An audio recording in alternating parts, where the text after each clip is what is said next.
Olá, boa tarde. Hoje é quinta-feira, dia 29 de junho. E a gente, o grupo de conjuntura, estamos aqui mais uma vez reunidos para discutir um tema que está muito acalorado na economia brasileira e no mundo, né? O tema da inflação, da política monetária, se os bancos centrais lá fora vão subir juros, quais os que vão. E no caso brasileiro, a grande discussão não é quando é que o Banco Central vai voltar a subir juros, mas sim quando é que ele pode iniciar um ciclo aí de afrouxamento da política monetária e se a gente já tem ou não essas condições para que na próxima reunião do Copom essa decisão seja tomada, né? Nessa semana saíram os dados do IPCA 15, que é uma prévia do índice IPCA, e também saiu a ata da última reunião do Copom, onde ali tem mais detalhes em relação ao comunicado sobre por que o Banco Central, o Copom, tomou a decisão de manutenção da taxa Selic. Além disso, hoje saiu o relatório trimestral de inflação, e ali a gente tem cenários onde o Banco Central se posiciona em relação à projeção de inflação para os próximos períodos nos diferentes cenários construídos no relatório. Além disso, tem uma série de informações. O relatório é muito rico, né, em termos de esmiuçar os dados que são importantes para a condução da política monetária, tem uma discussão da taxa de juros real neutra, enfim. É um relatório muito completo, e ali a gente agora está lendo esse relatório para ver nas entrelinhas quais serão os possíveis caminhos aí e próximos passos do Banco Central. Então, hoje, nós temos aqui o nosso especialista em política monetária e inflação, professor Antônio Lixa, que vai conversar um pouquinho com a gente sobre esse debate e sobre aquilo que é importante na visão, né, na nossa visão do grupo de conjuntura sobre as próximas decisões do nosso Banco Central. Lixa, a palavra é sua. Muito obrigado, Margarida. Tá? A gente poderia começar falando um pouquinho sobre o cenário internacional. Tá? Por exemplo, 3 dias atrás, o BIS, a instituição que é um pouco o Banco Central dos bancos centrais, apresentou seu informe, tá? Sobre a situação da economia internacional. Nesse informe, quando a gente lê um pouquinho o que o BIS coloca, a gente vê que na conjuntura, no curto prazo, na economia mundial, a gente vê três elementos centrais. Por um lado, a gente vê inflação elevada. Por outro lado, a gente vê um crescimento do produto que é muito resiliente, ou seja, não desacelera o nível de atividade. E a gente vê também alguns graus com algum estresse financeiro. Tá? A gente já tivemos algumas corridas bancárias para bancos estaduais nos Estados Unidos, um grande banco na Suíça, e esses estresses financeiros ainda continuam. Tá? Na verdade, o que surpreende um pouco o BIS é o fato de que a gente está tendo, apesar da inflação alta, um forte processo de redução da inflação, um processo deflacionário, e a gente continua tendo um nível de atividade bastante resiliente. Tá? Ou seja, esse processo de desinflação acontece num contexto em que o nível de atividade não está caindo. Tá? Isso é especialmente muito marcado nos Estados Unidos, que tem tido uma forte redução da sua taxa de inflação, apesar de ele continuar tendo no mercado de trabalho praticamente uma situação de pleno emprego. Tá? Ou seja, pouca ociosidade na economia e uma redução dessa inflação. Tá? O que tem levado a muitos analistas a começar a especular a razão de por que os juros subiram, a inflação cai, mas o nível de atividade não diminui. Tá? Existem várias hipóteses, todas elas preliminares, muito mais especulativas que alguma medida, mas pode ser que tenha mudado o padrão de consumo pós-pandemia, tá? Que tenha provocado tenha permitido manter o nível de consumo, o nível de atividade, apesar do aumento dos juros, o que deveria ser estudado. Poderia ser porque a política monetária se tornou muito mais eficaz, muito mais eficiente em afetar a inflação sem afetar o nível de atividade, tá? Ou pode ser, isso é muito importante no caso americano, por causa de que a ancoragem nas expectativas de longo prazo tenha permitido reduzir a inflação, tá? Isso é bastante preliminar, mas de qualquer forma a gente está tendo essa situação de resiliência do nível de atividade num contexto de redução da inflação e aumento dos juros, tá? O relatório do BIS, de qualquer forma, apresenta algumas preocupações para o final do ano, especialmente para o quarto trimestre, onde a gente possa ter alguma desaceleração do nível de atividade, tá? No caso desse relatório, isso está muito ligado aos estresses financeiros, tá? Ou seja, se existe algum risco de recessão no final deste ano, para o final deste ano, isso poderia estar associado mais a riscos de natureza financeira, tá? Então, esse seria um pouco o cenário internacional. Também no cenário internacional, ontem teve um seminário, não? Um fórum organizado pelo Banco Central da Europa, na cidade de Sintra, em Portugal. Participaram o presidente do Federal Reserve americano, o Jeremy Powell, a presidenta do Banco Central Europeu, Christine Lagarde, o presidente do Banco da Inglaterra, Andrew Bailey, tá? Todos eles, nos seus discursos, se mostraram muito preocupados com a inflação e todos eles manifestaram a intenção de aumentar a taxa de juros, tá? Hoje teve também, quinta-feira, o presidente, o Powell, esteve em Madrid, fez um outro discurso e também sugeriu que a gente poderia ter, nos Estados Unidos, 2 aumentos da taxa de juros básica, tá? No caso da Christine Lagarde, ela falou de que a taxa de juros no Banco Central da Europa pode aumentar no mês de julho, já foi bastante enfática sobre esse ponto. E no caso inglês, o Andrew Bailey basicamente também destacou a resiliência da inflação britânica e as preocupações que eles têm para tentar reduzir elas, tá? De fato, o que a gente percebeu ontem, a partir desses discursos, foi uma certa corrida para a segurança, não? Uma certa corrida ontem para segurança por causa desse aumento de juros, o que levou à demanda de alguns bônus, não? Especialmente bônus americanos, aumentando seus preços e reduzindo a taxa de juros, especialmente os títulos do Tesouro Americano de 10 anos, tá? Bom, aqui no Brasil, como a Margarida colocou, a gente tem vários documentos do Banco Central, tá? O comunicado da semana passada, a ata que saiu 2 dias atrás, o relatório de inflação que a gente tem hoje.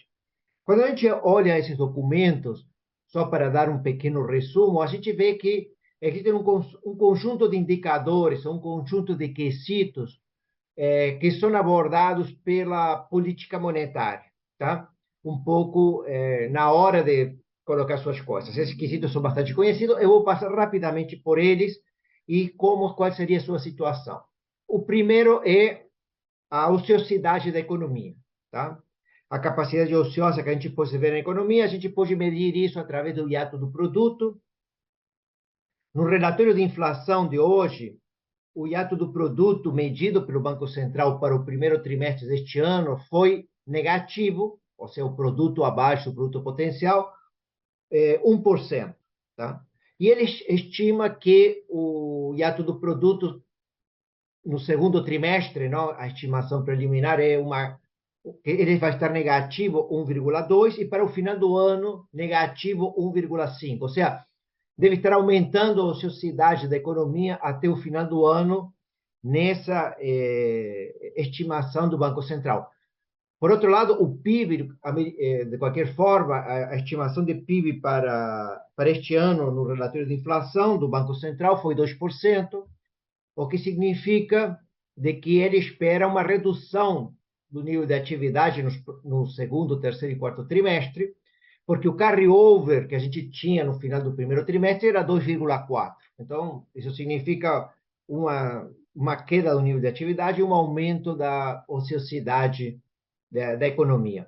Isso não está muito claro, existe muita incerteza, existe muita discussão, porque quando o Banco Central perguntou para o mercado, prévio à reunião do Copom, não? Quando ele faz as suas reuniões com o mercado preparatórias para a reunião do Copom, ele perguntou sobre o hiato do produto. A estimação que se tinha no setor privado, a mediana das respostas através do Boletim Focus, foi que no primeiro trimestre a gente estaria com o hiato do produto positivo em 0,2%. Ou seja, estaríamos em uma situação de pleno emprego. O Banco Central estimou menos 1%. Então, existe bastante incerteza sobre esse tema, tá? Podemos fazer depois alguns comentários, mas, de qualquer forma, o Banco Central acha que o nível de sociedade vai aumentar até o final deste ano. O segundo ponto que o Banco Central coloca bastante discussão é sobre os núcleos, tá? Basicamente, o Banco Central tem 9 núcleos, mas ele faz uma média do que eles consideram os cinco principais núcleos, tá? Esses núcleos são importantes para acompanhar o que pode ser a tendência da inflação no curto prazo, ou seja, nos próximos 2 ou 3 meses. Quando a gente vê a média dos 5 núcleos que o Banco Central tem, e média também, para suavizar um pouquinho isso, média de 3 meses, esses 5 núcleos estão em 5,53%, não? 5,53%, ou seja, estão em um patamar relativamente elevados ainda, tá? Um ponto que a professora Margarida já tinha colocado na semana anterior, quando a gente discutia inflação, é que a inflação está caindo basicamente porque a gente está tendo uns choques de oferta, não? Choques de custos, não? Que a professora falava sobre a deflação que a gente vê no IGP. Tá? Então, a gente tem uma queda da inflação provocada por choques, mas aquela inflação associada aos núcleos, não? O core da inflação, ela ainda não cedeu, tá? O que é um ponto para ser destacado. Tá? O terceiro ponto é a questão fiscal. No relatório de inflação de hoje, o Copom destaca de que o arcabouço fiscal que foi colocado exigirá relevante e permanente aumento de receitas. Não? Essas foram as palavras que eles usaram. Relevante e permanente aumento de receitas. O que gera uma certa incerteza residual sobre o que deve acontecer com a questão fiscal. Tá? A gente já tem comentado isso várias vezes e temos sido muito críticos, mas o Banco Central destaca esse ponto, dizendo de que para o arcabouço fiscal acontecer, devemos ter aumentos relevantes, ou seja, um montante elevado e permanente de receitas fiscais. Tá? Outro ponto também importante na discussão. O quarto ponto que o Banco Central destaca são as expectativas dos agentes. Esse tema da expectativa dos agentes, acho que o central são as expectativas de longo prazo, porque se os núcleos servem para ver a inflação dos próximos 2 ou 3 meses, assim, a ancoragem, as expectativas de inflação do Boletim Focus servem para discutir a ancoragem das expectativas, não, da inflação. Especialmente, então, a gente olha para as inflações de períodos mais longos. E a inflação de 2026 e 2027 no Boletim Focus, que a gente apareceu esta semana, está em praticamente 3,7%. Tem caído, mas ainda está em um patamar relativamente elevado, 3,7%. Então, hoje também, na reunião do Conselho Monetário Nacional, foi aprovada a meta de inflação para 2026 em 3%. e também foi mudada um pouco o período em que vai ser analisada a meta de inflação, tá? Ou seja, vamos sair do ano calendário e vamos para um regime de metas contínuas. Vamos ver qual é o resultado dessa mudança de hoje do Conselho Monetário Nacional sobre essas expectativas de longo prazo. Ou seja, vamos ver se segunda-feira a inflação para 2026 e 2027 cai ou não em relação a 3,7. Tá? Mas as expectativas de inflação ainda estão um pouquinho elevadas. O quinto ponto são as projeções que o próprio Banco Central faz. Tá? Em especial, o que ele chama projeções de referência, não? Um modelo de referência do Banco Central. Ele utiliza basicamente a Selic que é prevista no Boletim Focus e utiliza a taxa de câmbio da semana anterior. No caso desta semana, ele usou 4,85 e depois utiliza a paridade de poder de compra para ajustar. Tá? A média para 2023 dessa projeção do Banco Central está em 5%, e para este ano, não, 2023, 5%, para o ano que vem, 3,4%. Tá?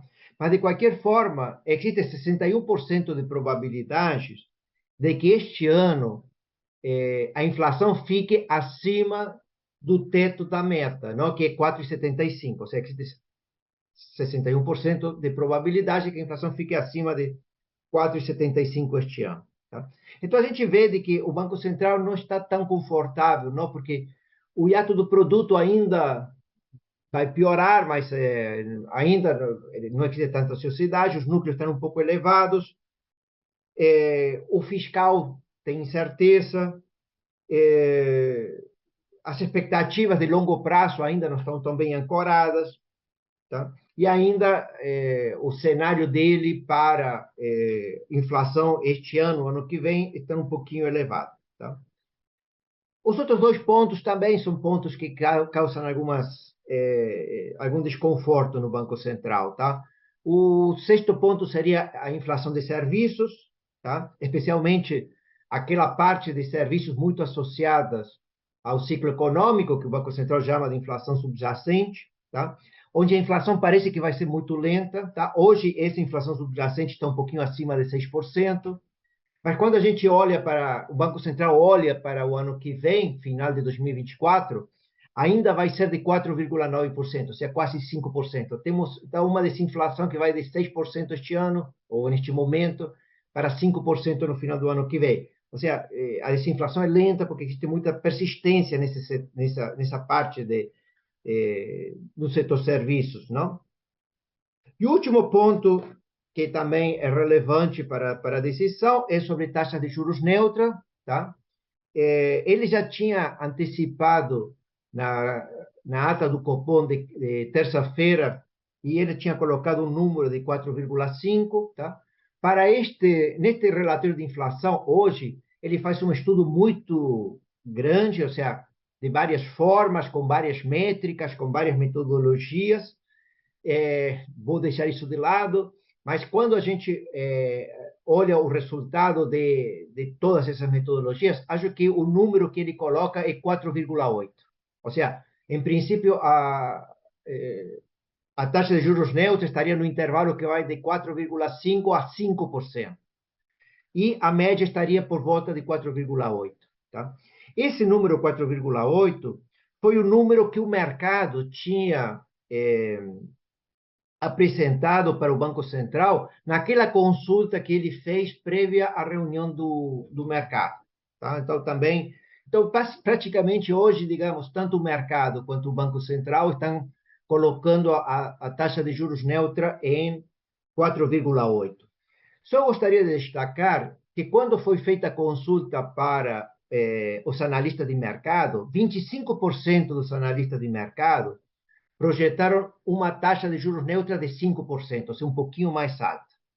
Tá? Então, temos esses pontos para serem destacados. Tá? Luiz, eu posso te fazer uma pergunta para o nosso ouvinte? Quer dizer, a subida da taxa de juros real neutra numa economia, ela condiciona taxas Selics mais elevadas, né? Essa que é a Isso, ideia. isso. Acho que condicionam taxas de juros mais elevadas e a gente vê que a taxa de juros neutra está aumentando muito associada ao fiscal. Quando a gente estava pré-pandemia, a taxa de juros neutra chegou a estar em um patamar de 2%. Mas esse 2% de taxa de juros neutra, lá no final de 2019, começo de 2020, estava muito associada ao teto do gasto. Tá? A gente tinha uma âncora que parecia que ia ser bastante firme naquele momento. Tá? Então, a gente poderia reduzir. Tá? Acho que o arcabouço fiscal deve estar colocando uma taxa de juros neutra num patamar um pouco mais elevado. Tá? Então, quando a gente olha todos esses quesitos, todos esses indicadores, a gente vê de que a situação, por um lado, a gente vê a inflação caindo, né? IPCA num patamar bastante baixo, mas quando a gente vai ver todos esses outros elementos, existem, digamos, algumas contrapontos, tá? O que ficou claro hoje, o que ficou claro na reunião, na ata do Copom de terça-feira, onde a gente viu dentro da direção do Banco Central uma divisão, tá?